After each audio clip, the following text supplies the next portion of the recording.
Hello and welcome back to Nug Talk. Just want to let you guys know, I think we have figured out our video issues.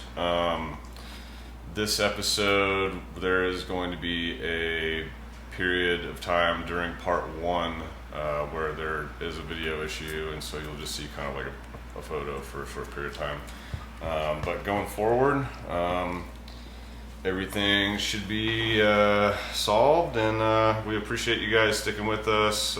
Sorry about the little issues here and there, but we really do appreciate you guys watching. I hope you enjoyed the episode. This was a really good one, so hope you enjoyed. All right, welcome back to Nug Talk. We got Generation New Breed Genetics and the Wolf, and today we got a special episode. We have Nate from Salt City Seeds and David from PMC Cultivators.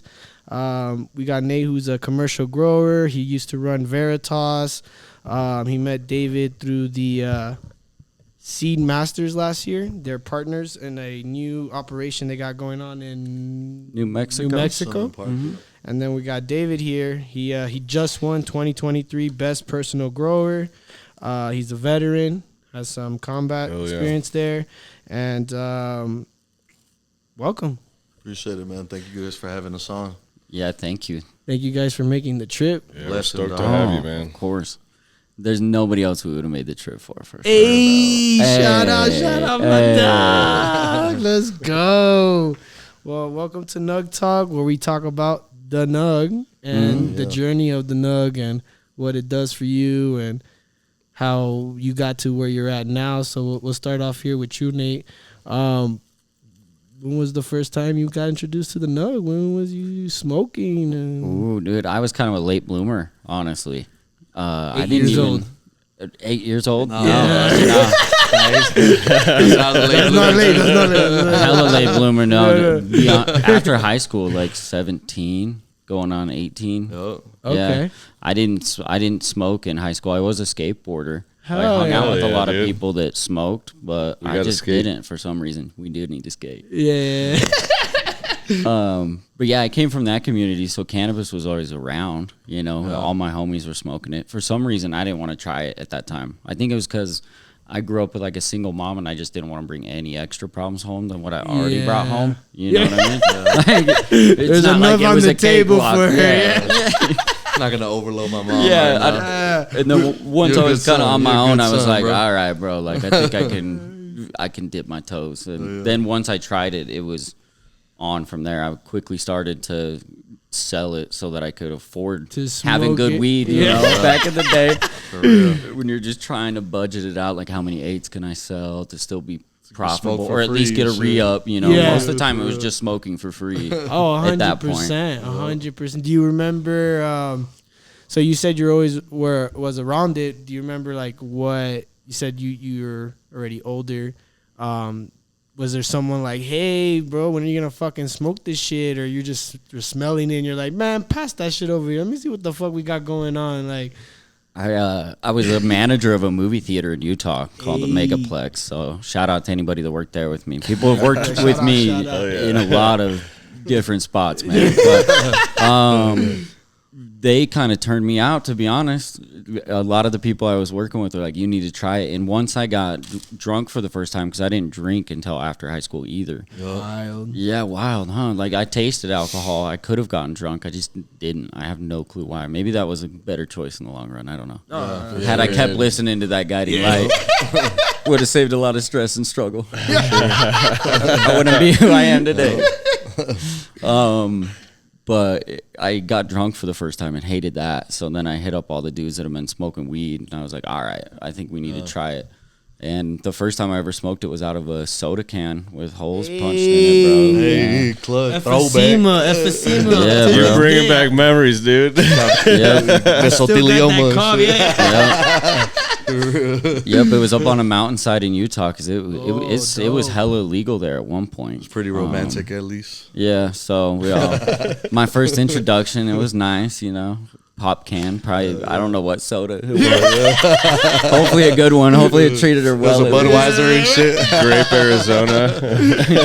Yeah, knowing us, it was probably like an Arizona green tea or like PBR or something like that. PBR. Ooh.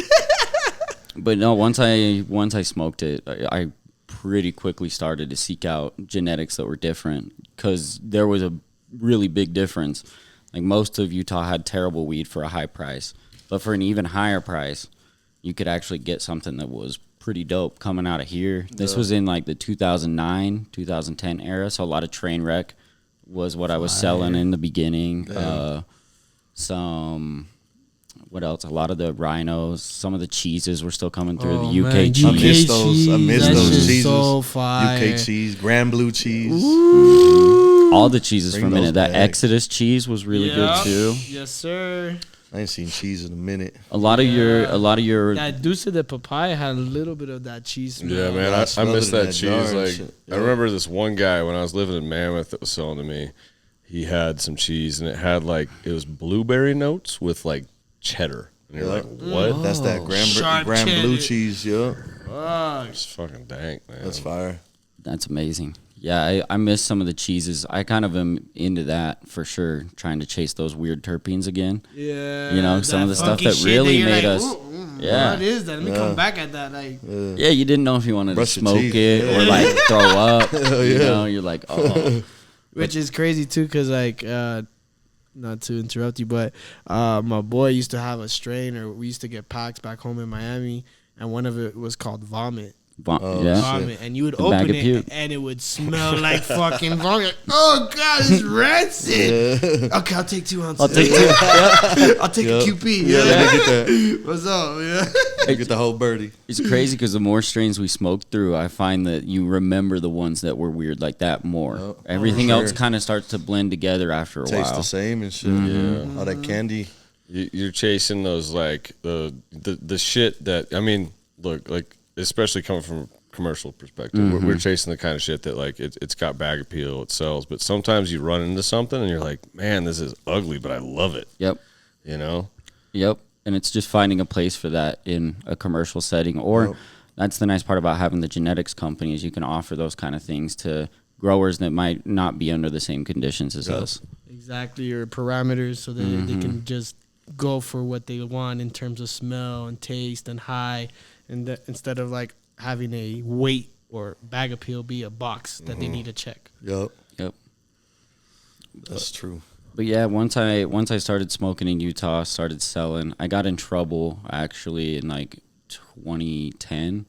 Got possession of ecstasy, actually, just a sliver of a pill, dude. Like the first rave I ever went to, I got arrested and got a felony. What? Yeah, And that's bro. why you weren't drinking Yeah. and stuff. You knew it was gonna happen. Oh, so that's, you know what sucks? Yeah, so when I finally do try like weed or any other drug, I try to plan it out as safe as possible, have a sober driver, all that shit.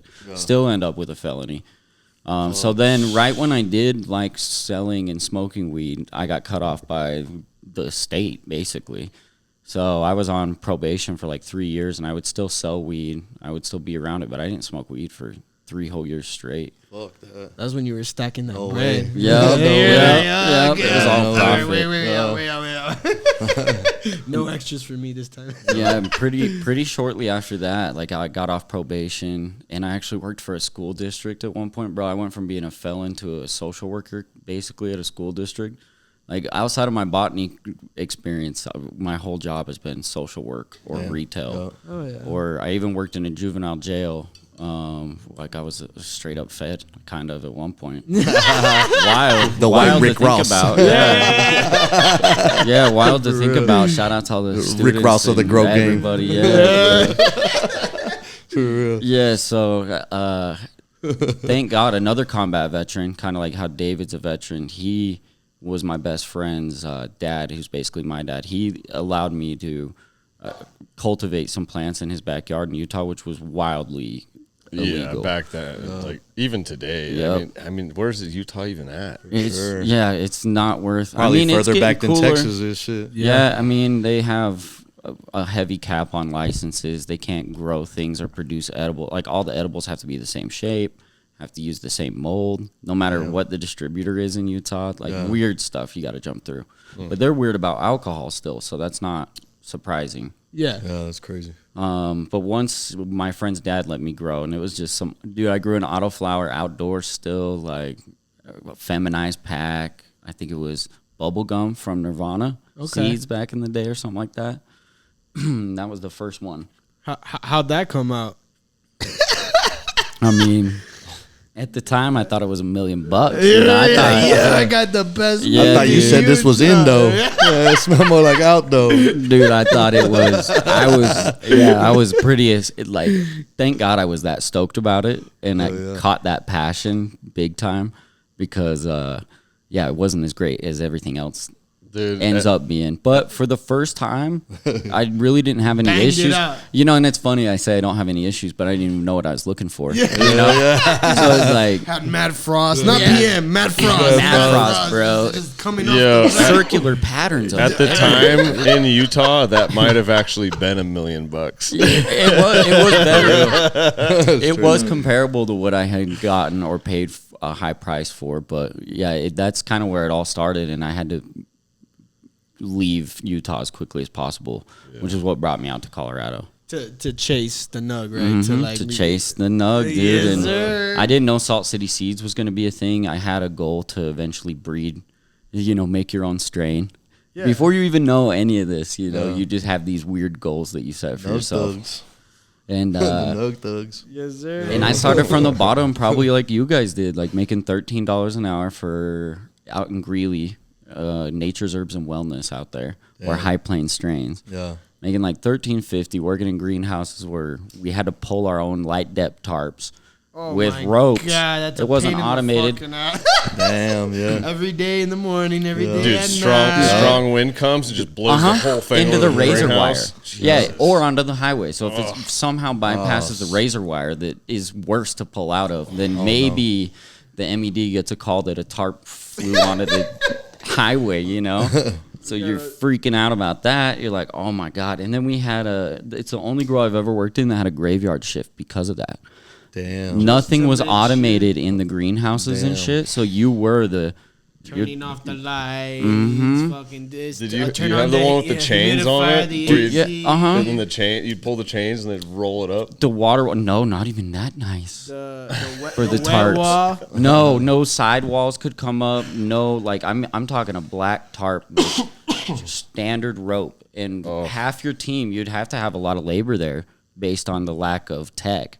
But you would have these guys stand on one side of the greenhouse and throw ropes over to you. And so inefficient. Pray to God that you catch them. Thank you. Real, pray to God that you catch them. The one guy, you quickly found who was best. Who's best at throwing rope? You're doing it every time. Like, this is when you work. To swing this over. And sometimes the ropes would break. Like, oh, man, it was terrible. And then you learn a lot, though. If you've worked in greenhouses with water walls, like getting rid of humidity in there. Walls and then all the salt or the shit that's coming out of the fucking wet wall and the moisture levels. And then it's cold as fuck, and then the roots are getting cold. Yeah, you're probably running on well water, too. Yeah, well water, 30 to 40 degree well water. Got all kinds of shit in it, you know. Yeah, they had water delivered, actually, to a giant silo on site that was crazy. Scary as hell to climb up in the winter, but you were breaking through ice to get water for your building, and he would have us, the owner there would have us just run hoses through, like just punch a hole through a grow room wall, so you could just run hoses, and you were filling from the big silo of water, like individual, like 200-gallon resis. Damn. That would then be mixed up and then distributed by hand watering everything, like multiple greenhouses, multiple rooms for $13.50 an hour. Bro. That sounds so fun, bro. I'm so happy that you had such a good time that you stuck with it. That's gonna be the banana jelly. I think. Yeah, banana jelly. But no, that's how the journey started, and then thank God I got on with Veritas at the time. That was the next step. And I learned a lot there. And then for when you had to work in Greeley, is it where you living there or in that area? Yep. Okay. And so then when I went out to Veritas, I was driving from Greeley to Denver every day for a couple years. Damn. Yeah, dude. That's but a nice Veritas had more opportunity, better pay, and at the time, like room to grow and really like. Yeah. I knew I needed to take my skills to the next level, and it wasn't going to happen at any of the grows in Greeley. I needed to go grow with really good people at that time in order to get better.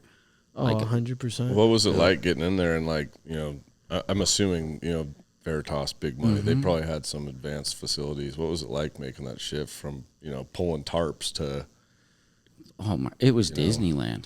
I felt like we were rock stars at Veritas Yeah, at one point, bro. You're in the mansion. You're like, Yes. yo, Yeah. they got the gold trim, they got this, they got that, the recessed lighting. Dude, what they had a the separate fuck? harvest team and trim team. I'm just used to like, you do it all, dog. Like these hands do every job. Yeah, in what the are we grow, doing bro. today is whatever has to get done. Yes. Get over here. There's no choice. So when I found out, I was like, oh my God, we have separate teams for all this. Like in the early days, there were snacks in the fridge, like the company fridge or the break room fridge. There's snacks everywhere. They had the money, dude. And they did take care of their people big time. I can't ever throw shade on them for that because while we blew a lot of money, they made sure we had a lot of fun doing it. Like everybody celebrated. Tax write-off. Yep. Team building. Take us back to those days, man, when packs were still going for good money, Yeah, it wasn't a race all to the bottom. difference. I remember one time we had a waiting list and people were trying to buy a space ahead of another vendor on the waiting list. Damn. For flour coming out of Veritas. This was before the cookies contract when we were only in one building. That's raw. Yep. That's super raw. And Shit, I smoked some of your flour too. yeah, back in the day, it was pretty good. It was- It was pretty good. I Veritas can't. like I can't 2018, 2019. Shit, I was telling these fools that strawberry shortcake back then was fire. Yeah, bro. shout out Connor for bringing that one in. Yeah, 2017 good too. selection. Yeah, dog, Yeah, for yeah. sure. They had some I gas. started seeing them on the shout out the Fountain store. Yep. They were buying stuff, and then they had like the crimson level. That's like the best level, and it was all just Veritas. Yeah, Scooby snacks, I think. Scooby snacks, Cocoa Puffs. Yeah. it was hard to maintain that culture, but they really did in the beginning. We were a really cohesive team. We just wanted to find the best way, We weren't trying to compete with anybody else. Yeah, we were just compete with competing with yourself. ourselves every day. Yeah. Just like when I used to do track and field and stuff, it's like, don't worry about what everybody else is doing. You're racing against the clock. Mm-hmm. That crazy. clock is what you got to worry That's about. dope. You got to beat that time. Your personal PR, not the person next to you, because the person next to you PR could be way different. You're racing against yourself every time, and you're competing against yourself. Every time. And that's really all that matters at the end of the day. Sometimes you'll get caught up on what somebody else is doing in the industry, but you don't know their problems. You haven't been in their building. 100%. It's so easy to. And it looks one thing, and it's completely the opposite Yeah. behind the scenes. Sometimes people are doing the best they can, or they're in the same position as you. So it's just. Yep. Veritas in the beginning, we really did stay humble, and we didn't want to do anything different necessarily than anybody else, but just put more effort in. Yeah. So they definitely didn't spare any expense. We had like Canna Nutrients, shout out Canna, still That my shit's favorite. expensive, but it comes It gets out results, fire. bro. I still use Canna additives. It comes out. I remember when I first came out, everybody was on Canna, and I was like, I tried it, and I'm not gonna say it's not good. It's great. It's just the price point on it. It's not worth it. It's pretty high, and I was like, that's when I switched over to Cycle, and then I did teas and doing like organics and stuff, synorganic with a little bit of salt and a couple of PK boosters, and Same. And I was like, you know what? This is doing as good or better, and I'm wasting half as much. And I get nothing to throw shade in. No. It's a great product. Yeah. But the price point, it's like also when you're doing it at a scale level, you're talking about thousands of dollars of just the nutrients Yes. per run. Yeah. Yes. So then that digs into your bottom line. That price per pound gets high if Yeah. you want to run all of those, and if the market shifts and you're not efficient everywhere else. Like, I kind of went on the same journey as you. I cover my MPK bases with salts. Any salt company I feel like doesn't get me the nose that I want off my flour without something like I'll go cheaper with my base MPKs, and I spend more money on the additives at that point. So it's like the products I love from Canna, Boost, Rhizo, like those are always in my line. It's just I cover the bases like your A's, your B's, anything like that with just the basic clean salts, whether it be Athena. Jax is my favorite personally. Uses Jax. Yeah, I love Jax, but Athena, any of those companies are great for saving you money, so you can actually buy the things that do make an impact on the grow. 100%. Because some of those additives are worth it. Sorry to cut you off. No. I'm just saying, like, it just those salts help you in terms of price point because you're not paying for all that water. Yeah. You know, like it'd be nice if we could get some of these other additives just in like a pure form and mix them ourselves, you know. Yeah, in the salt form kind of thing. Like we're paying so much money just for newts, like because of the fact that someone has to put it on a freaking truck and ship it, and it weighs a certain amount, it takes up a certain amount of space. Freight is so expensive too. 100%. Well, and then sometimes you worry too. How are they storing them? Did the containers get really hot, really cold? Like even with Canna, with some of those, like it's some things can go. Yeah, once it's a little mixed weird. up, Be like, dude, what's wrong with this know? batch? This batch is kind of not either mixing or the EC's not right. Yeah. All of a sudden, like one thing just falls out of the whole concentration. You're like, what is that? Yep. And we can't even run this anymore.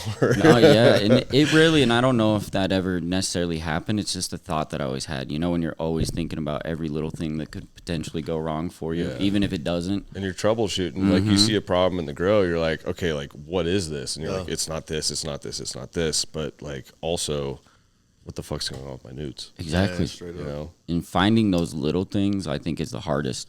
That thing that I've had to overcome. Or the most important thing I realized, like you'll always see the big fuck ups that happen. Like a pump goes out, you're gonna know. Yeah.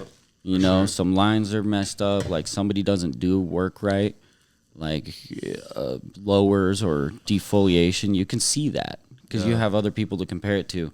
You don't see the little things that are going on, like maybe a nutrient issue or maybe a distributor issue.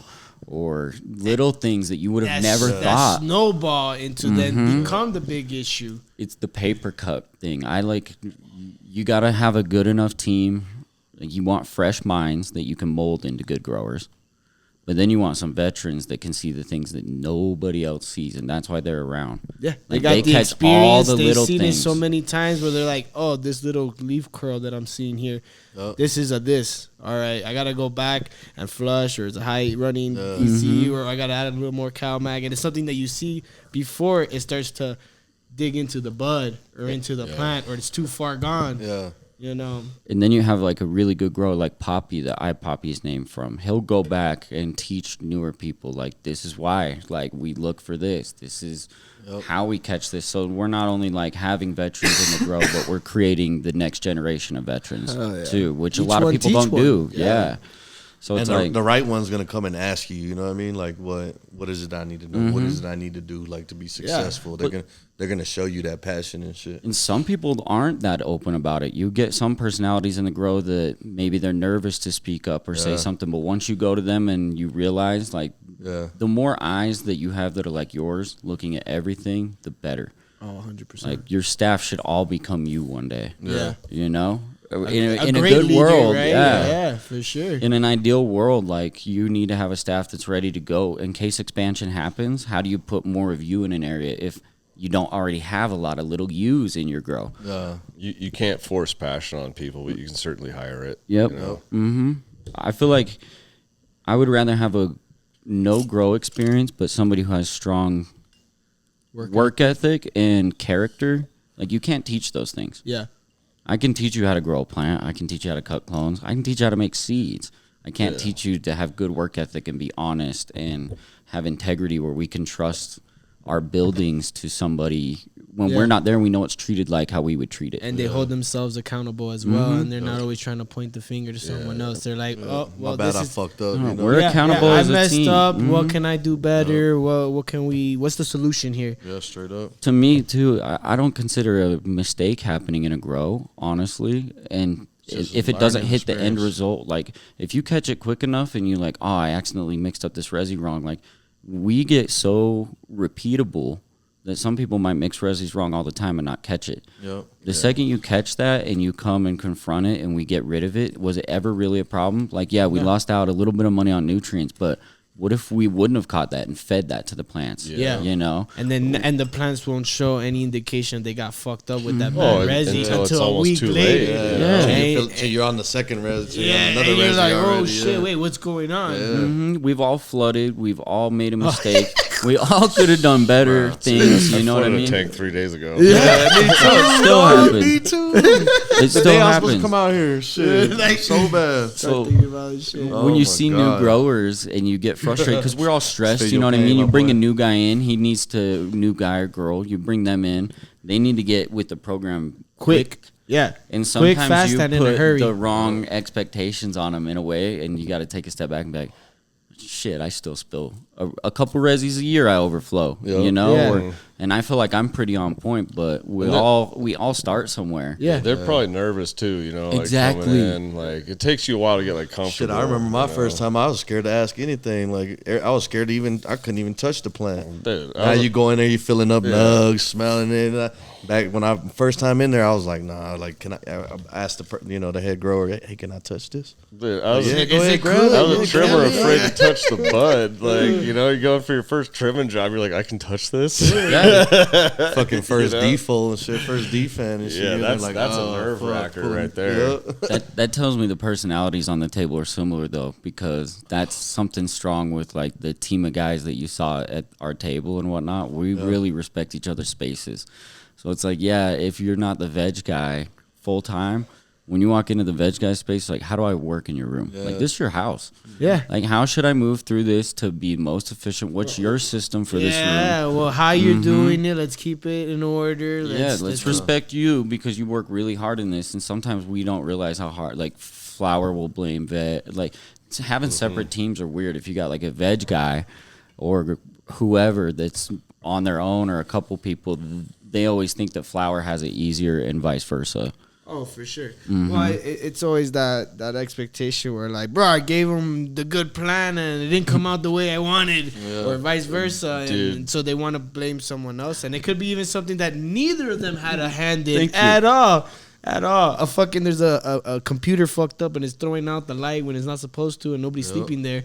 And then you get a Controllers out Hermie and and then you're like, bro, I gave you healthy plants. Now you gave me sick fuckers with hop laden and they're Herming on my ass. Like, No, everybody wants to pass the buck and blame Yeah. when it could be so many things. instead of like, what can we do together to make this? Bro, there's this hilarious ass study, and like it's the same thing, but it's like couples, you know, and they ask like who does more in the relationship, and every single time it adds up to like over 150%. Oh, my goodness. Like, You just, yep. I do 100. I do 100. Yeah, they don't do nothing. And then when you really were to take a step back, you're like, actually, it's I probably, can't it's even probably do pretty this equal. without doing Yeah. them doing that. I don't even wash my own clothes. Like, Yeah, you realize even if you go 80% more than your partner on one area, they might be going 100% more than you in one little section that you don't even think about. yeah, Till they're not there. That for you is not even a task because you never had to worry about it for the last 10 years. Because she or he got it taken care of, and now you're like, oh wait, they do that and that and that. whether you're a grower or you're in a relationship, dude, I mean, it's the same thing. Like, you know, you get mad about the shit that other people don't see you doing, and you're like, I've been fucking working so hard. You come home and you're like, I've done all these dishes all week. Dude, you come home when everything's going wrong in the grow, and then one thing happens at your house, and it's like the straw that breaks the camel's back. Dude. for And you just have a sure. meltdown, and it looks so ridiculous for everyone around you, but in your mind, it's like you have So no mad. idea. You know? You have no idea get it. how many HR lines I almost crossed today with my language, man, and how many people I damn near offended. Like, I had to really bite my tongue and learn, and I've learned from mistakes more than successes in growing 100%, all day. sure. All day. See, so all right, so then when you were working with Veritas, how long was that run there for you? Was that a huge run? A huge run, like a little over 4 years. That's like a fucking college degree. Mm-hmm. Hey, wait, that's what Veritas was an education. They paid pretty well at the time, more than most people paid their talent. They did offer a lot of opportunity. Sometimes it wasn't earned based on skill, so that was one of the problems. The structure of the company was just kind of confusing. But at a time, like, we really went through almost every problem you could imagine, from root aphids to russet mites. Like, russet mites pretty much put me into a deep depression. I hate those fuckers. And we got rid of them, but you, russet mites. yeah, fuck russet mites. We got rid of them, but it took a piece of me that I'll never get back. The fucking tree and shit just starts breaking off. And bro, I caught them in an area that was supposed to be quarantined, but supposedly, yeah. And Cookie sent them to me. Shout out Cookies, Pink Runts. I'm never gonna forget that. Thank you, Pink Runs, for almost ruining your guys' life here. So we're saying Burner gave you russets. No, huh? we're not. I'm not burning directly. Yeah, just kidding. And I'm not necessarily blaming Cookies, because once you've been through production and scaling up, and you've got to meet like genetic demands, you might be getting cuts from people you wouldn't trust, but they're within the Cookies family or network. You never know necessarily. like it's the Sometimes the cut. if you find like a fire enough cut, key. you just go like, I have to grow this. Yes. You know what I mean? And so you put it in your shit, and yeah, you know, just you hope that you treated it in a way where it wouldn't pass up, but you know, it's hard because with Russ, always quarantine your shit. Always, no matter 100%. If trusted, not trusted. Yeah, it doesn't matter who it comes from. Quarantine at least 2 weeks, in my opinion. Yeah, You should dunk have them, keep them separated, keep an eye on them, deleaf them, make sure there's nothing on them, dunk them again, and then. Like stick my 'em in a boy, room shout by out to themselves. Slaughter. He checks under a microscope. Yeah. Slaughter. Yeah, that's my dog. Slaughter He'll go and he'll fucking. Is that an egg? Throw out the tray, like he's fucking, and that's why you have to be. He's old school in the game. I made one of my first crosses was with his grape glue. I don't know what the cross on the grape glue was, but we actually called it Key Lime Ricky, and that eventually got pheno hunted in tissue culture. Like the seeds were actually popped in vitro, like in culture. That's fucking. So we did like raw. 130 seeds. All of them germinated, but some of them germinated like a month later. They would have never made it through a germination test normally. Okay. So like you could kind of like really. Our idea was once we found a winning pheno that way, it was already backed up in a lab clean. It had never encountered pests. It had never encountered our dreaded hops. You know. Fucking hate you. Sorry. Yep. Dude, it's the worst. And that's the hard part too. Like, I mean, we didn't know how to prevent it. Like, we probably spread it a lot, thinking like there's debate on rubbing alcohol actually helping hop latency viroid. So if you're not using like Lysol or bleach that's diluted on your scissors, and you think like, oh, this 90% alcohol is doing me favors, I'm killing everything. It's not. It might actually be in like helping the viroid spread easier. There was a really good episode. I believe it was actually on We the Growers, where they interviewed. What's that company with Toomey Genetics? Toomey Genetics. Shout out to Toomey Taza. That was a really Tassa? informative one on the She's hop fucking latent awesome. thing. She's, I And think, in also Denver. like just in terms of like they're like, well, yeah, and now like, you know, like they're apparently it could be transferred through seed too. Yeah, like a 4% chance or something, maybe higher. I think it was like 20 or 30. Yeah, I was Don't gonna say, quote me. No, it's hard because the data's changing, Yeah. but it can carry over. Whether it's 4% or 20 as a breeder, doesn't that terrify you? Yeah, 100%. Especially how many seeds were made before people were even testing for hop latency. For sure. yeah. Then there's a lot of Just people. trying to preserve those genetics, you know, and hope that something better comes out Do on you the back remember end. going like mad back in the day before we knew what hop latent was? fucking duds. You're So, like, what's wrong with Like this plant? you see It's like a growing whole harvest retarded. just go to hell, and you're like, what the? I just you know? lost 30-40%. No, you actually nailed it. I think the reason maybe why we didn't see the apocalypse that maybe Callie saw with hop latency viroid is we were in smaller environments, indoor mostly. If you really know your plants, you know when something looks off anyway, and a lot of us wouldn't kill that plant, or we would kill that plant. We're definitely not going to clone off of it. Yeah. You know, so I think we kind of outran hop latency viroid in a way, but then that boosts your confidence too much too.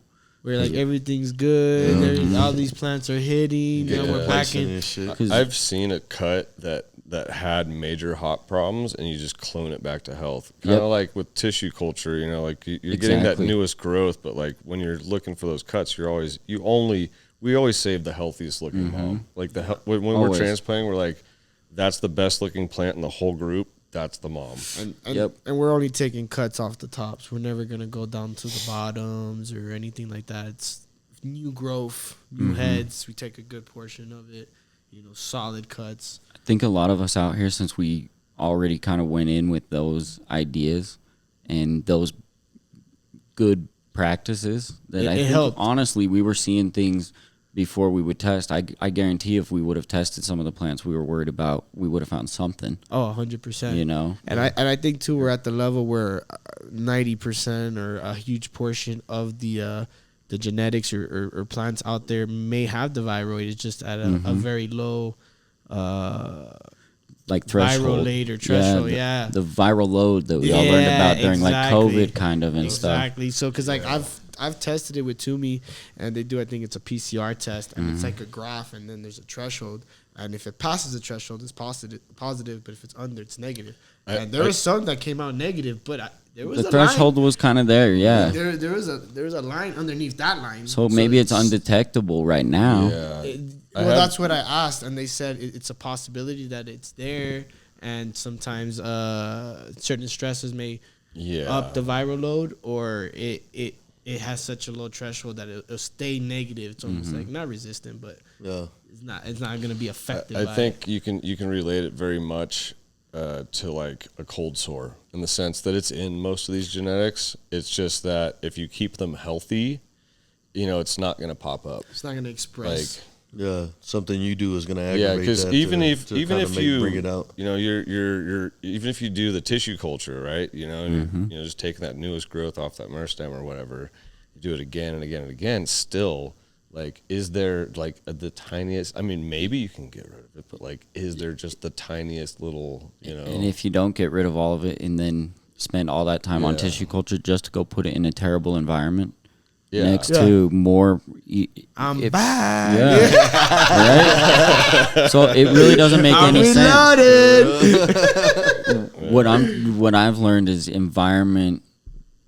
I mean, before we even talk about nutrients, like environment and climate control, the more you can get that dialed in, the less problems you'll have on the back end.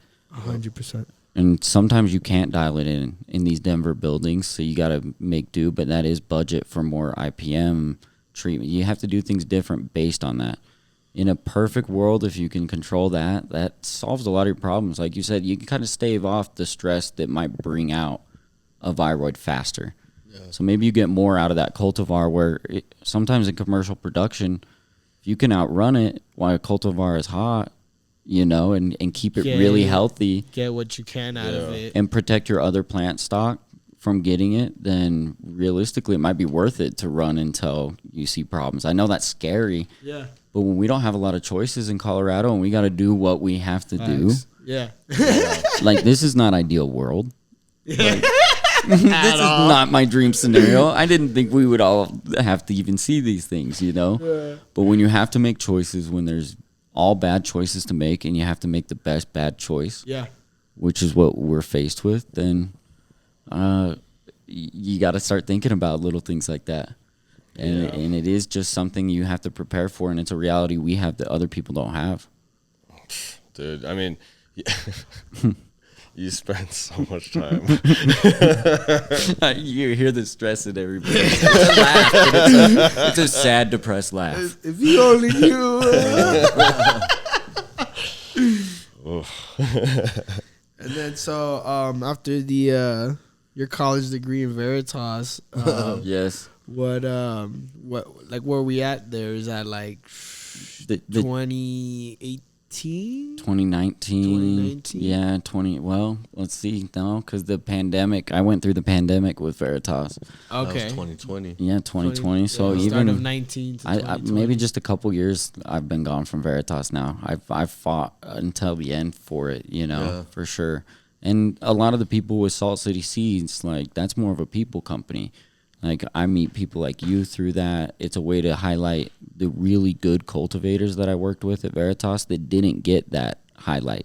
Yeah. Like, Veritas put on everybody but a lot of the people that were actually doing that work and building a culture around why we were special, why we could do more with less, why we could afford all the bougie stuff at one point and then couldn't, Shit, after meeting that those didn't guys just yesterday. happen after night, or like overnight. We really did put in that work to get what we had at one point. Yeah. But if you can't maintain that culture, that you had as a tight group, then it falls out. But all of us are still really close. Like, we're all doing the seed events. Like, they all name and pheno hunt strains. Like, everything in my line was named by somebody that contributed to my career.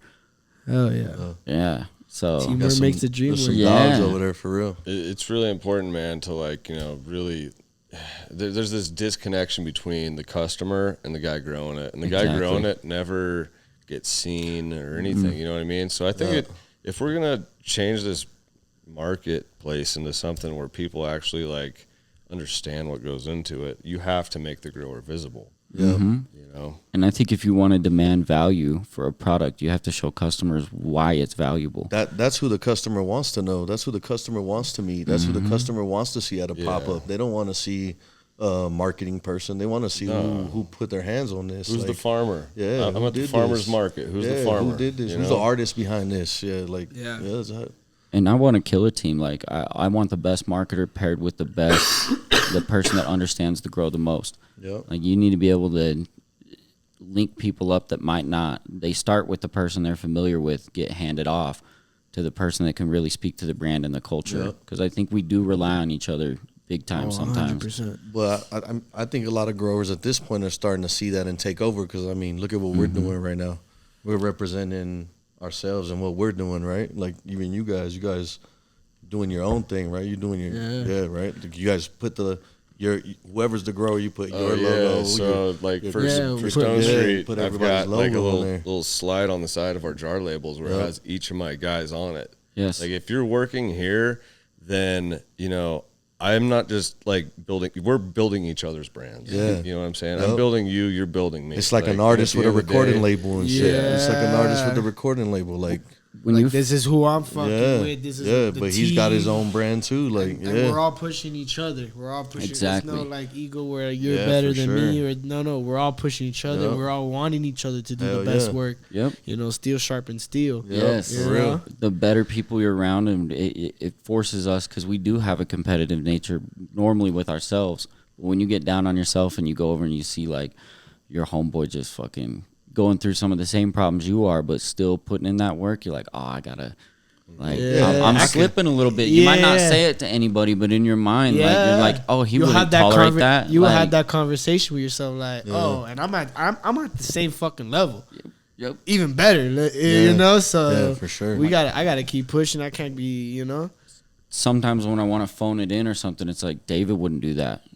Poppy wouldn't do that. Jordan wouldn't do that I've worked with. So it's like I have people that I can call on, and it keeps you strong. And you never know where everybody's brand's going to be. Help each other out, build each other up. Then you can you have a corporation of owners in a sense. It's 100%. Not one thing. Yeah. So then if maybe one company falls off, like, well, your homeboys, like, we have a network. Or when the market gets bad, if you got artists, other people that contribute to your brand, maybe their project's big enough to carry you for a little bit. Like, you create a bank of resources where maybe we all pay in for our own protection in a sense. Like, that's our insurance. Is no matter how good we're doing, we pay in a percentage, and when times are rough, we help out whatever company is worth getting through that hard time. Because sometimes you just need to weather the storm. And also, that's how you control the market as well, right? If you got some people wilding out and doing these crazy race to the bottom and not for the culture, and they're trying to expand and spread that, it's almost like our job to make sure that doesn't happen. Yes. I think we're lucky to be on the craft side of things too, because at the end of the day, it's easier for like people like that to stick together. For sure. Agreed. And we all win at the end. I mean, shit. I want to grow the best. You want to grow the best. And if I don't grow the best, and you smoke it, exactly my point. Like, at the end of the day, we all win because I'm gonna get to smoke that anyway. Yeah. I'm gonna get my hands on that, and you're gonna make me elevate my game. Yeah. And it's just gonna be back and forth. There's room for people that actually give a shit. Fuck yeah, there is. And I think people want that authenticity right now. They want to see like honesty.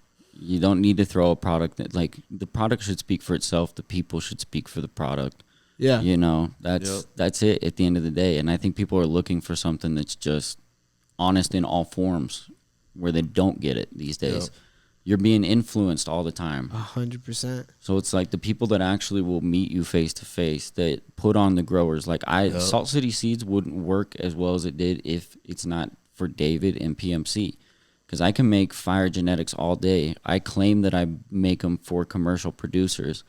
But if you're not putting them in commercial production, facility, if I can't tell David, like, I poppy number 10 specifically, if you buy the cut from me instead of pheno hunting, will make you money based on the numbers that are hit here, here, and here. Tested and it's proven. A guaranteed winner. We can just get you 25, 50, 100 cuts of that, and you don't even have to take the gamble. I'd love you to pheno hunt my packs, but there are certain things that we purposely collected useful data so that we could have a better chance of success for both the commercial producer and our genetics. And also, too, you're being honest, right? Because, you know, some person would be like, I'm going to get a check either way. So, yo, you want seeds? I got you with the best seeds. Yeah, sure, right. Fuck it. And then run off. Then the people fail or they don't do well. And it's like you don't see the bigger picture. Like, you know what? I'm going to tell you how it really is. Let's go with these cuts. Let's make some money. Then we can maybe set something aside and get something new, but we got to get the fucking ball moving. We got to get some income, because if anyone that's done seeds knows pheno hunting and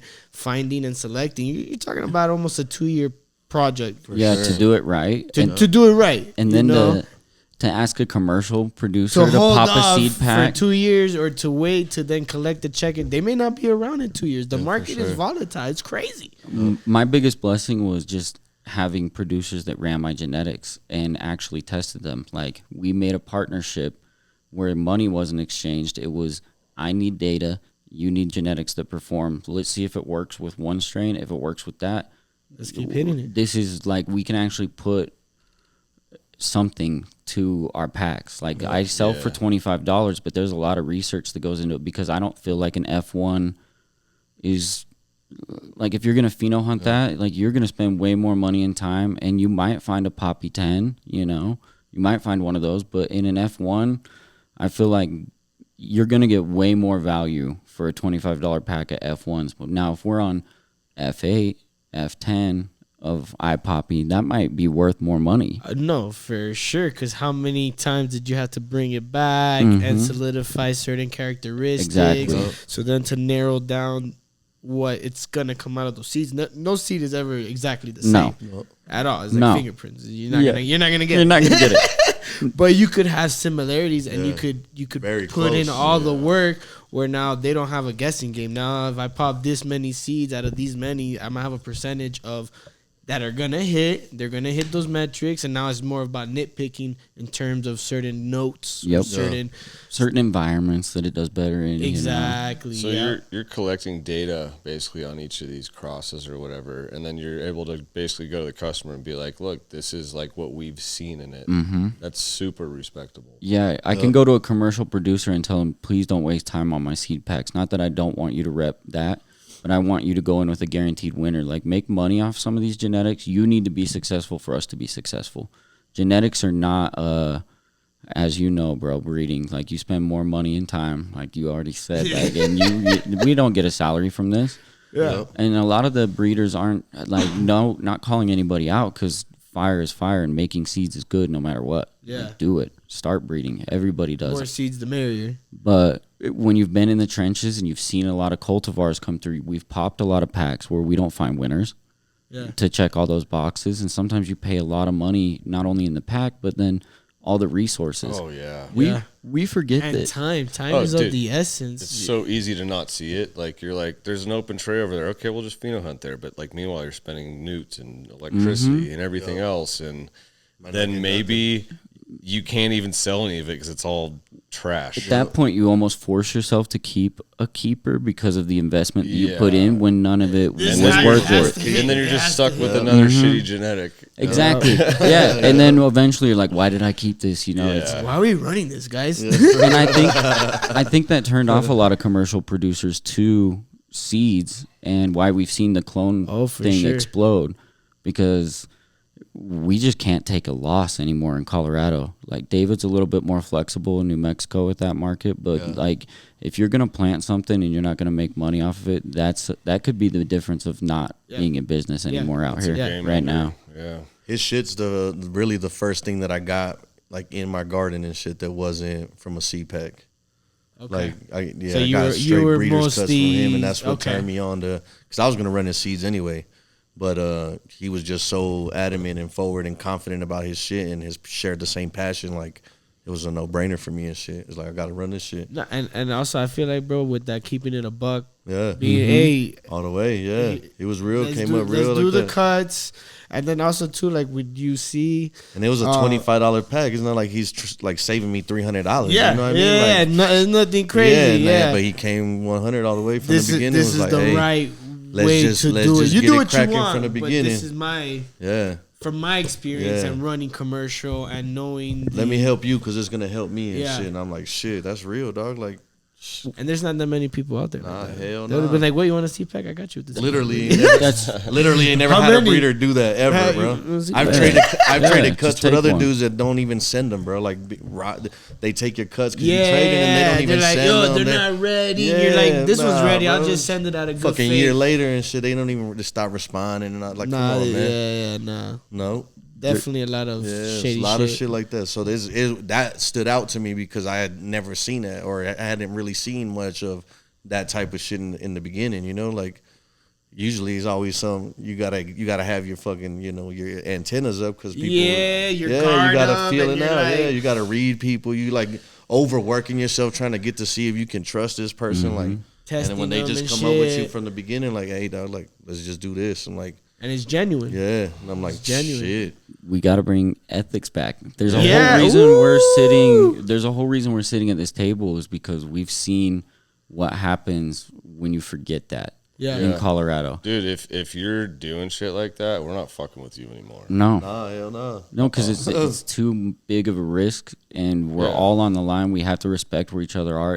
It's almost better to do the trade and bartering in a way. Like, how do we use our resources and share those with a company that aligns with our values to keep each other alive? We've had to do that anyway, but with Salt City Seeds, the genetics piece of it just attracts like-minded individuals. Yep. Like, if you don't want it, that's totally fine. Like, we hope to earn your business one day. Like, I love the competition of that. Like, hopefully we meet your standards if we don't currently, but I think we have a lot to offer by putting on the growers more than anything, because as a seed maker, I don't want my stuff to sit in a vault. I want it to be popped. I want to see it 100%. ran every way possible. And I All know over people the are like, place. they got so much seeds because I'm the same way, and I got Yeah. other people's seeds that I'm like, dog, I gotta pop When the this. I fuck gotta am I gonna pop. pop? I'm never even gonna have time. We And then I hope. got like 50 other ones that I just flavors that I made that I gotta go through to see if I'm gonna even And you're release still buying some. packs and shit. I'm buying packs from other people that I know I'm never gonna run. If I need to hunt my own stuff and do all that, like, Like, oh come shit, on. this sound good, and like, oh shit, what am I gonna Like run baseball that? cards. Goddamn. Yep. I remember some Yes. dude telling when I first started doing the seeds. I went to, I think it was Groovy Gravy, and I was giving out like just free seed packs. Like, hey, bro, pop my shit. Like, out the love, just see what you do, and I would love to see if you find something good, whatever.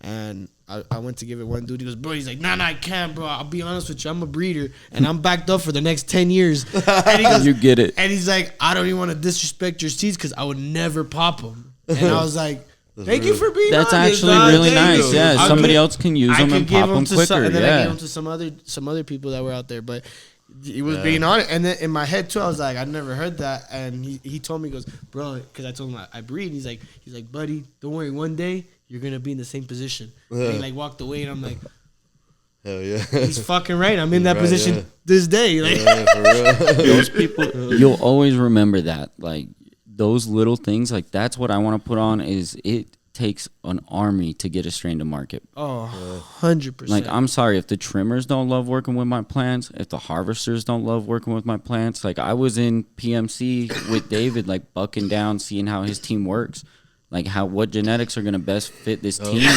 this environment, this layout. Like, and they open give the me door. Notes. They give me notes on everything that This they one's hard to that they buck delete. This down, one's hard that to they bug. This that one- they default. Yeah, They his give team me is so notes tight. on every single, especially when I pheno hunt. Like, they know how crucial it is, and bro, they are on top of it, bro, for real. And it's dope too that you're open minded to hear other people's feedback, right? You have to be. I have to. Because if you're just like, no, this is fire, and you got the trimmers, I can't see everything. The growers, hey, it grows like shit. Hey, it trims like shit. Hey, it doesn't smoke that. This is the one, and then like that team is not gonna be as open or be able to come to you and show you other things and other perspectives. Yep, for sure. When we had to really start thinking about that, because variety used to be the spice of life. You remember, you wanted 100. If you had a sales team, they wanted as many strains on the menu as possible. So suddenly you're growing a lot of these strains that are hitting some of those boxes, but they're missing more of the boxes. More boxes than they're hitting. Yep. But you want to have numbers on the board. Mm-hmm. So you're like, oh, but we have 100 strains. Yeah. 60 of them are garbage, but we have. But we got 100. You're not gonna want half of these. No. It sucks getting rid of something you love, but sometimes you just have to do it. You have to. Yeah. It's sad, and those are the things you take home, or you breed, or you tissue culture. You put them somewhere else, or save shelf. it. Yeah, save it for another day. When maybe the market comes back and you can do exclusives where you can bring something back that doesn't yield a lot. Maybe your customers just miss it from a couple years ago. If you have a really tight culture, they'll want to get that. Well, they're grabbing every drop you do, and then they're like, bro, remember that drop 6 months ago, a year ago? You got any more of that? Yeah. When are you bringing that back? And you're like, damn, maybe I should do another little drop and keep it as a little drop to not affect the other stuff, but you still satisfy those customers, 100%. I think there's ways to pivot and make everything marketable. It's just if it doesn't check enough of the boxes, it doesn't stay around in production these days. Unfortunately, and especially at the scale that we're at. Like it has to deliver. And think about. I was kind of thinking about it on the way over here, like heirloom tomatoes and vegetables. I mean, I might be thinking about this wrong, but the only difference with those is they were basically not stable. You got different flavor profiles depending on where they were grown. Tomatoes and other things, like for the most part, any of the ones that are sold commercially have been heavily bred, like breeding that we could never even imagine at most of our scales in cannabis, They've been grown, hundreds of thousands of acres of them, if not more and more, collected all that data. We haven't really quite got there in cannabis yet. Yeah. So you want to preserve the heirloom strains that we love, right? So you can use them in the future. But at this point, if you're a farmer or agriculture, you're not going to plant acres and acres of something that's just not going to work. No, for sure. Like those genetics have to deliver. These seeds haven't really been producing the vegetables that we need. And exactly. I'm not going to fucking do acres of it. You fucking... We forgot in cannabis that stability used to be more than just not throwing herms or nanners.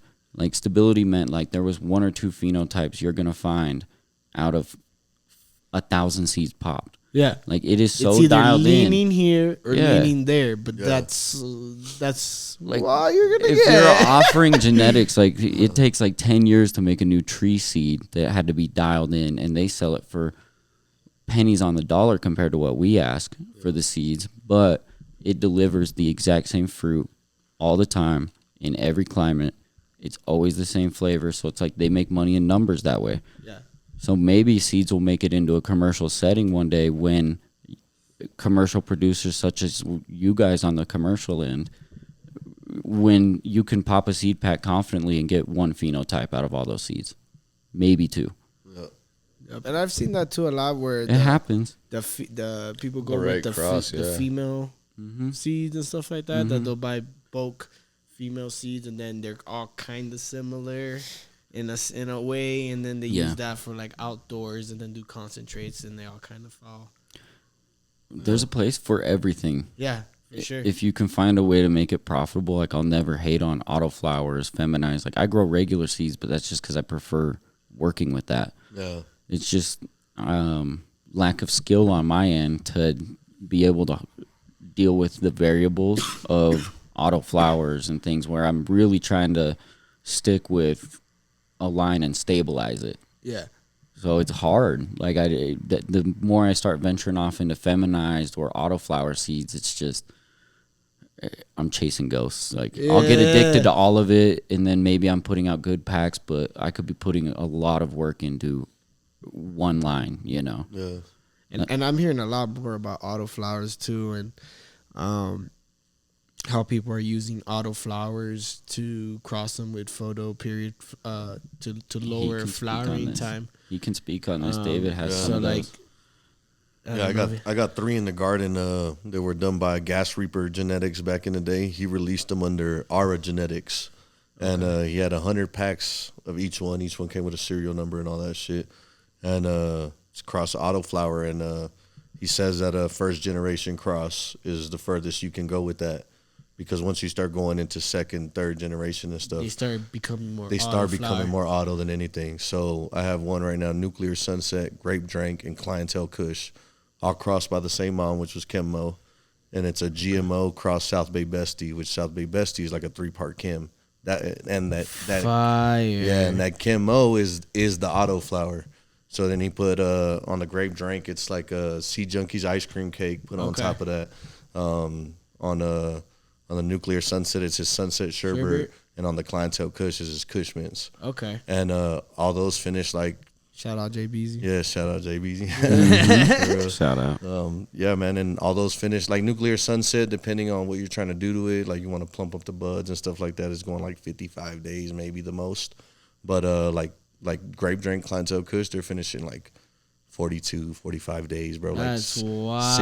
6.5 weeks. So shit. That's wow. And it's still producing like the same quality getting bud. numbers, yeah, some of the better buds, honestly. Actually, yeah, that Nuclear So Sunset. right now high. I'm in that process of where you're talking about like your customers are like, hey, where's this at? Like with the Grape Drink, everybody's like, where's that Grape Drink at, dog? Like when I first started buying from you, you had that Grape Drink. Where's that at, dog? Like, so it's coming back, you know. And those are things that now I'm gonna start keeping in the rotation, because it's what's been requested and stuff, while I'm still fitting in new stuff that I'm trying to, you know, kind of fit in what works with us. Yeah, and with that, so was the auto feminized to the other plant, or was it was male pollen put on the auto. Like okay. female. Yeah. Okay. Regular male pollen. Yeah, regular male pollen on the auto. So if you do a feminized like plant, what the fuck is 'Cause gonna I don't know, happen? could you- Or I what- don't know. I mean, I had never, like, I was like, wow, dude, that's. And there's still some really like crazy auto properties in this plant. Like I get some weird like 3-leaf, Single leaflets. blades, like early in veg. It starts. Interesting. I know you get. Yeah, you're curious. It Huh? starts putting off like trichomes and starts throwing hairs in veg, dog. Like before you flip it, like it's wanting to flower. But I ran my mom so long to try to test that, To see and when it it- never goes into flower. It just throws hairs and starts producing That's trichomes in wild. veg, bro. Yeah, and sometimes it's weird expressions that I go the love right that way. shit. I love that, bro. I love that yo, freaky this is shit. exotic. I like Wait, that this freaky mutation? shit. What Yeah. the fuck? We had a mutation where the fucking, what was it? The bud was growing out of the leaf. Oh, yeah, shit. I know what you mean. Like the little nug that's right on like a fan leaf where all your blades meet up. Yeah, this is Yeah. the fan leaf coming out the stem. And there's just a little Bud, perfect nug. Yeah, little fucking pearls growing and shit. Yeah. Like, what the fuck is this shit? You don't see it very Yeah, often. and it's all frosty, No, yeah. the whole leaf. Yeah. I used to get scared of those. Speaking of how we probably got rid of a lot of viroid plants and shit, how many dope mutants did we kill off just because it looked weird? And we're like, nope, Yeah. not even taking the risk. And now you hear about like trichots and, you know, polyploid genetics and some of the benefits. Like every time I seen a mutation, Or like I go and cut a top cola off, freak or do something? something. Yeah. You know, that freak show. Freak show, yeah. It looks like a Yeah. fern and Yeah, shit. it looks with the crazy. fucking jagged leaves I want and to cross shit. that with just some like super frosty hype shit and just see what happens. See what right? happens with that, Just yeah. for fun. And sometimes you get like those weird cannabinoids that come out like stronger. Like where the market out here really craves like CBG, CBC, like all the CBN, THCV. yeah. We found a little bit of THCV in iPoppy 10 and I was surprised.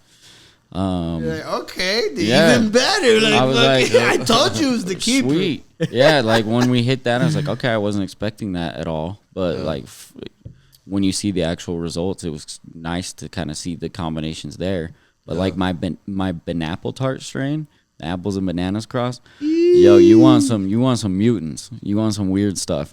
Like, those are the packs. Those are the packs I'm like, $25 is either going to get you like some real fire, weird looking stuff, or you're going to find an insane keeper or thank God it wasn't $100, you know, because if you're not into the mutations and whatnot, it's not You're gonna super. feel kind of duped, like, Yeah. hey, what is this shit? This is not what I asked for. The banana tart is going to be for the people that really want to chase weird or have a place for that, and maybe not. A lot of the packs have been run, and some of them actually went through production at High Country Healing.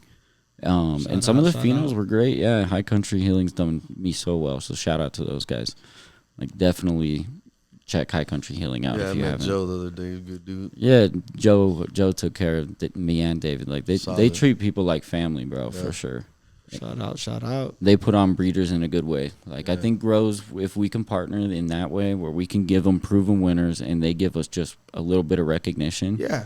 On packaging, like some of you guys are already recognizing your team and other brands. It's like you could really highlight growers that might grow your gear even better than you grow it eventually, you know? And then if you ever want to go into business, or like me and David have tossed around the idea of doing something together just based on both liking each other's work style.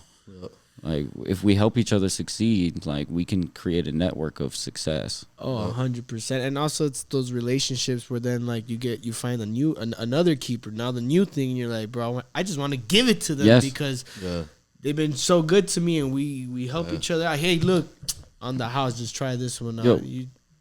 Put it on the back table. You told me, you do what you want.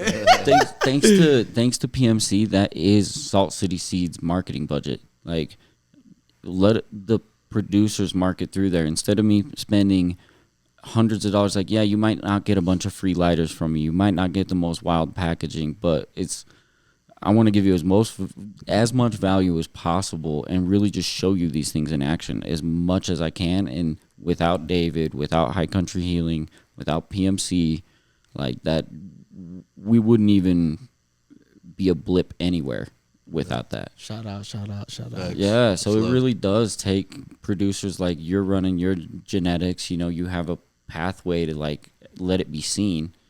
If you can make a producer a lot of money with that and success, like, you guys can drive, like, you don't need a marketing team at that point. Oh, not at all. No. The product speaks for itself, and the relationship every time. Smoke our stuff. Come up to our booth and meet us. Like, you're going to have a good time. That's all I got to do to get your selection. That's all I got to do to get that's easy, dog. Let's work together. Let's grind, you know what I mean? Tell me, one hand washes the other, two hands wash the face. For real, dog. We keeping our face clean. Hell yeah, baby. You heard it here first. David, so, like, where did your, like, kind of, like, whole commercial journey start? Where you know, everything start for you? Well, not commercial. Wait. Let's start. Okay, let's start. Let's go even back, because my boy's got a dope story. Yeah, all right. We're going to go all the way back, and then once we were at the same timeline, and then we could talk about how you guys both the crossover. Cool. I like it. Hell yeah. Well, I mean, I was kind of the same as Nate. It's like late bloomer, you know what I mean? I didn't start smoking weed till I graduated high school. Okay. I was just 18, 19, about 17, yeah. 17 I was just really old. into sports at the time and shit. Like, I mean, you said you was a track guy. I was a track guy too track, and shit. cross Track country, and football and shit. I was a football, sprinter, soccer, volleyball. I got mad trophies and shit. Yeah. Oh, you've always been a competitor, huh? Oh, bro, that's like one thing I love. I would say, like, I would hate practicing, but once you get to that level where you're competing nationally and states and traveling and, like, you're seeing the same people and it's the same group of people everywhere you go, and you're like, okay, I see you're serious too. Yep. Oh, and the same thing, steel sharpens sure, steel. dog. Like, oh, you beat me last race. For sure. All right. That's all right. This is my new time. I gotta beat. You know. Yeah. That's what I like. That's probably why I'm attracted to hanging out with both you guys, because David has that too. I mean, he just won the best personal cultivator in New Mexico. Let's go. Yeah, appreciate that. Yeah. So your guys' competitive nature drives. I'll let him tell you about, like, he's a Colorado boy like us too. Yeah, Don't let it. For sure. Don't forget it. For sure. Nah, I mean, I just didn't smoke or drink or do nothing in high school because I was like, the only thing I've ever been, like, passionate the same about, like, growing weed and shit was sports in high school. You know what I mean? So you're like, my body gotta be I don't good. fuck around. I'm Like, not I gonna didn't eat. party. I didn't do none of that stuff, bro. So I tore my hamstring in high school and shit my senior year. So once I realized I wasn't gonna go to college and all that, I was working, trying to figure out what I was gonna do. You know what I mean? And all my homies that I hung out with at the time were like a year older than me, so they had already graduated. They already had jobs. It was you know, they was making their own money, had their own places. Like, And we was just hanging out one day, bro, and he's like, "Hey, you wanna smoke?" I was like, "Yeah, fuck it." You know? Yeah, Right now, do you remember who it was? I don't have no reason to stop me. Yeah, it was one of my boys, Marcus, and my boy. Shout out Dwight and Marcus shit. Yeah, and- Shout out Marcus. Shout out my boys, yo. They're like, you gonna Marcus and smoke Dwight or and what? shit. Without him, none of this Like, would you have about to happened. smoke You it know? or what? Yo, dog, yo. Yeah. And shit started with Reggie, dog. This shit was like 2000, Oh, Reggie. 2005, bro. Reggie and Zona. At that time, dog, the only options was there's Reggie or I got Chronic or Dro. You know what I mean? Yeah, Whatever your dealer was calling it at the time. and Crippy. shit, yeah. Back home, it was for us was the Crippy. Yeah, you know, yeah. we got Crippy, some Crippy, yeah. That shit. Yup, That was man. like the shelf level indicator back in the day. Yeah, that's Like what it Dro was. or Kind or whatever yeah, that's term how you you knew it used. was You good, knew it bud. was Because either there top wasn't strain shelf names. or There wasn't really strain No, names none of until that. they're You like, were oh, lucky. White Widow and Yeah, That's White the Rhino. first, yeah, for real. You know, Northern Everything was Lights. white, yeah. I got Northern whatever Lights. I want to call it. Yeah, today. yeah. For sure. It's funny how picky we've become when we had no choice, Oh. and we were just happy to have it. I look at what I turn off and what I throw out in my fucking ashtray. Big ass roaches and And shit. I'm like, back home or when I was first starting off, it's like I gotta smoke this to the bone. I'm keeping them on. We used to call it the resurrection blunt. Yeah, and we'll get smoke all on the all all the the roaches roaches and and we'll shit. put them on just one big blood, one. yeah, roll that smoke shit it. up. So we called it not resurrection, but ours was generation smoking because you were smoking previous Generation. generations That's so of funny. iterations of generally the same But we all bag. did the same thing. We were like, damn, I gotta keep this. I need to save this. $20 a gram. I'm smoking all that shit. Oh, yeah. dog. $20 a Shit. gram. Yeah, that's I'm what it smoking every was. bit of that. Until I'm smoking I'm the burning resin my after. fingers my on that boys were bitch. doing me like 15, 20, already 10 know. or 15 for the G. So of the good shit, or like I would grab like yeah. the Zona or the fucking Yeah. Reggie. The Reggie, whatever you called Yeah, it. like a pound for $100 Swag. type shit, Yeah. and you fucking just back Reggie that Bush. shit out. Yes, sir. Dude, it's funny. Like that's like why I bought a bong because Yeah. like I was like these fucking joints just use so much weed. Oh, yeah. Back in the day, it was. You have to think about shit actually, like that. Save it. Yeah. I used to think like old heads that had like construction companies that would buy ounces from me back in the day, and they would come back and buy an ounce like so common. And when I was first selling drugs, I was like, oh man, like these are dream customers. But then I would find out they would smoke joints, and I was like, dude, these guys are balling. I thought you were a baller if you could Yeah, just for real. smoke joints all day. I did. 28 joints, and you smoke 10 joints a day. That's 2 days. 3 Yeah. days. For Yeah. real, dog. Yeah, I thought like, man, these guys are rich. We used to dig through the fucking carpet like next to where we used to like grind it up on the corner of the table. You know, Oh, like, yeah. like, oh, if we're out, we don't have any money. Like you You'll know? smoke a dog hair, bro. Yeah. It might add to the experience in Beard some here way. and there and shit. You'll pretend you'll make it feel like it was good. Be like, this is gonna get me high, I promise. It's funny that you start growing and everything changes. You're like, this shit's around all the time. Dude. Yup, Uh-huh. for real. Man, throw out that plant. It looks sick. Actually, thank you. The fact that you can just get rid of that, or you have batches that you can just give away, like out of all the things that we could complain about, like that's pretty dope. Yeah, We forget about that. Oh, you forget about Like that. throwing away weed now and shit. Shh, don't bring that up. Don't bring that up. It's hard out here for I know. There's shit you don't want to put your name on, but at the end of the day, you would have loved that when you were younger. Yeah, you for know? sure. Right. Like, Sure. You know what's funny is the thing you wanted when you were younger, that fire flower on demand, anytime you want it, you have that. You just don't have any of the other securities you thought you would have as an adult. So it's For real. completely opposite. Like if you chose this industry, you're like, sometimes the only thing I have to my name right now is good weed. And that's not a strong selling point, you know? Everything's on fire. Like this bag. Like it's bad. For real. That's so funny, man. Oh my God, dude. So you started smoking when you got out of high Out of school. Your yeah, man. boys shot like out. 05, yup. And And then, 05? yeah, All about right. 05 was when I Okay. graduated high school. 05, May 05. Okay. And then pretty much smoked the whole summer, dog. Just kind of, trying to figure out what I was going to do, yup. Ended up joining the military and shit, so Oh, yeah.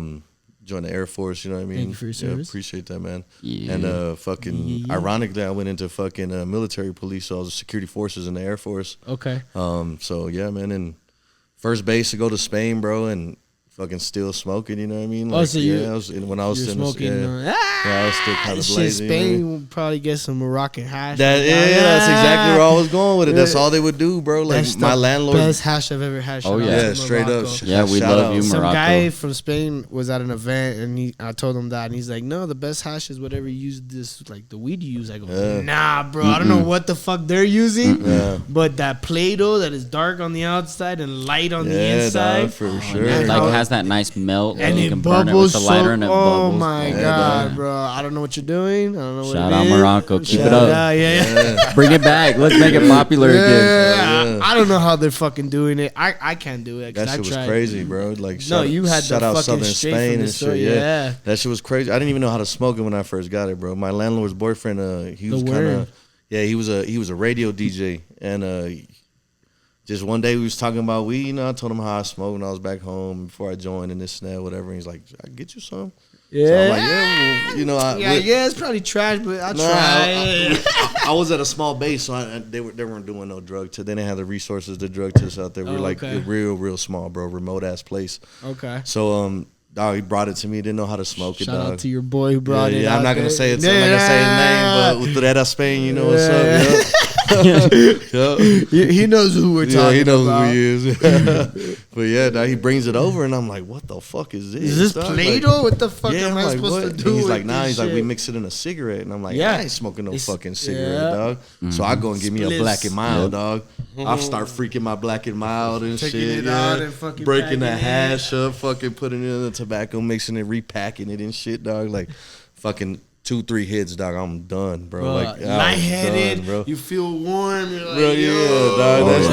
That black, yeah. that lace black and mild lasted me like 3 months, dog. Yeah, real shit. Yeah, that's all fire. Shout out. I'm telling you. I wasn't going crazy over there, but every once in a while, you know, I'll take it out and smoke. Or if I went home 30 days, you know, I'd take 30 days of leave and go home and smoke the first 2 weeks, and then, you know, fucking hit it hard the last 2 weeks to kind of, you know, clean out and all that shit. But drink water and yeah, man. water. Yeah, and luckily nothing ever happened, man. I fucking just kept smoking, man. Got out the military, bro. Went to go work at the oil field and shit. That's kind of where I started. Like, I was smoking a lot at the time, so I had to start fucking finding a way to pay for that shit. So I started hustling. Came out to Denver, started doing all that fucking, you know, they had all the dispensary hopping shit that people was doing back in the day, yo.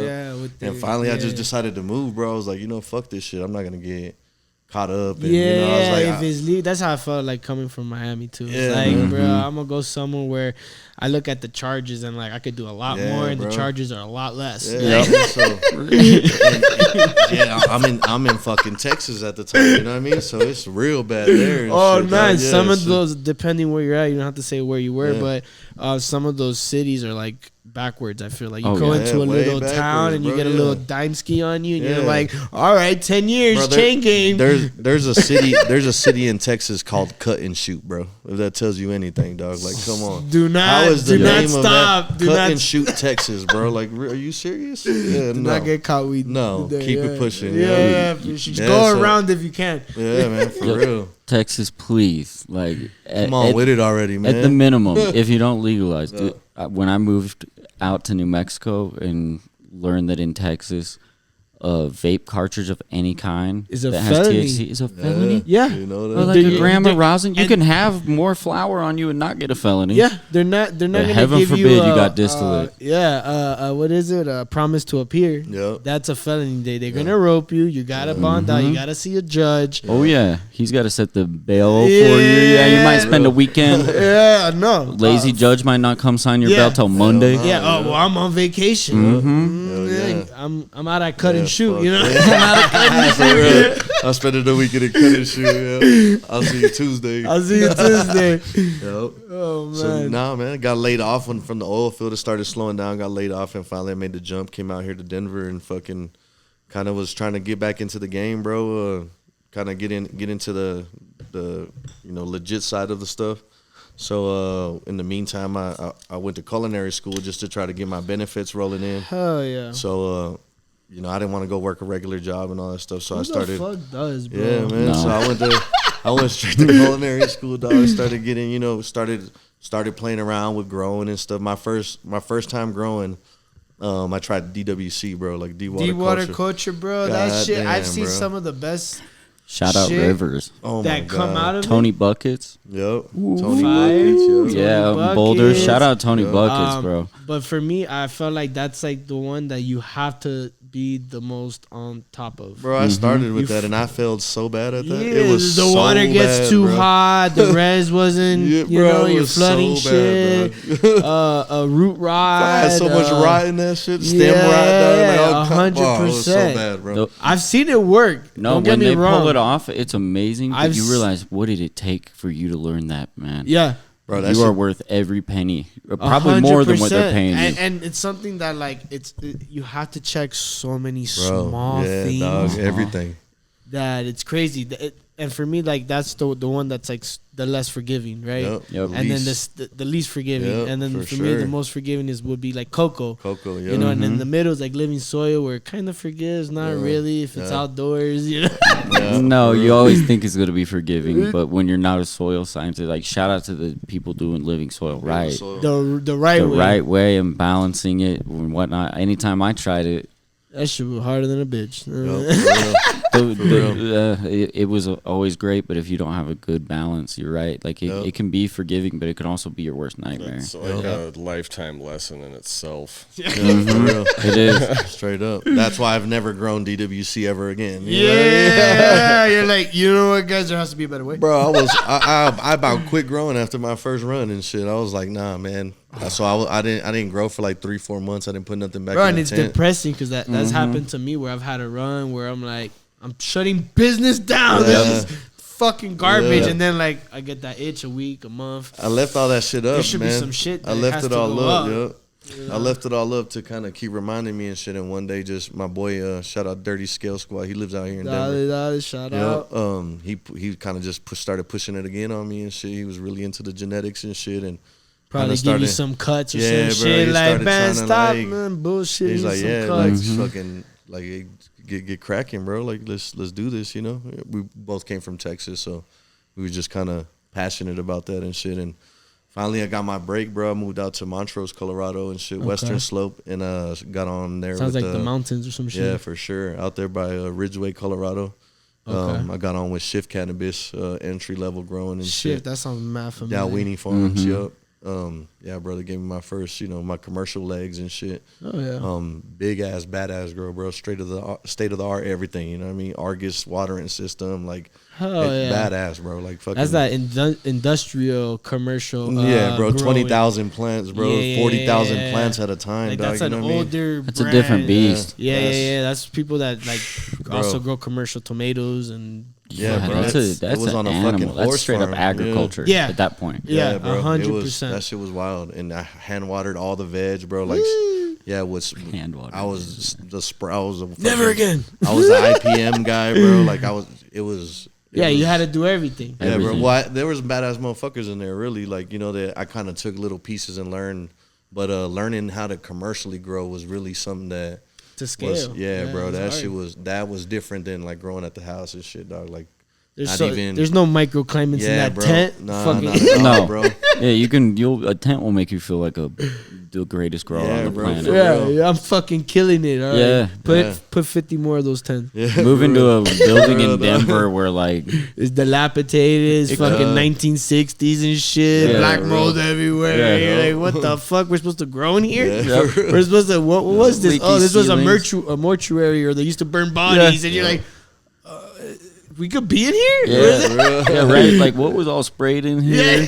You're like, oh man. Fucking residue on the walls and Yeah. shit. Well, that fucking grow, the indoor grow, was built on an old horse arena and shit. What? The Yeah, like it haunted used to be a horse mafia arena shit, where they for would sure. run, practice run the horses and shit. So, because it was on a polo horse farm, the grow and shit. Okay. And then they had a greenhouse built out, like super fucking badass greenhouse, bro. Fucking, I think it cost them like fucking $3 or $4 million, something like that.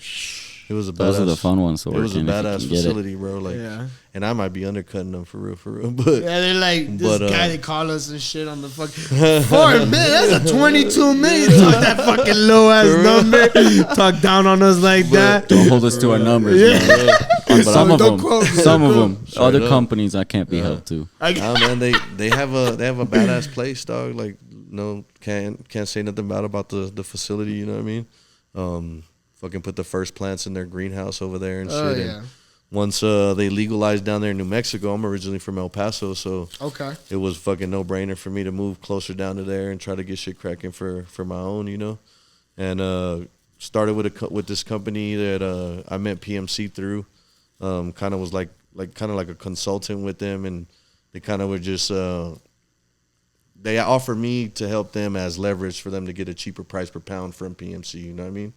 And built a great relationship with them, and I've ended up falling out with some of the same like bullshit and bad decisions that Nate was talking about and shit. Seen some of the fuck shit that goes on behind the scenes and shit. So ended up leaving that company, bro, and PMC was like, come on, come home and shit. This is the keys, you know what I mean? Like, run this.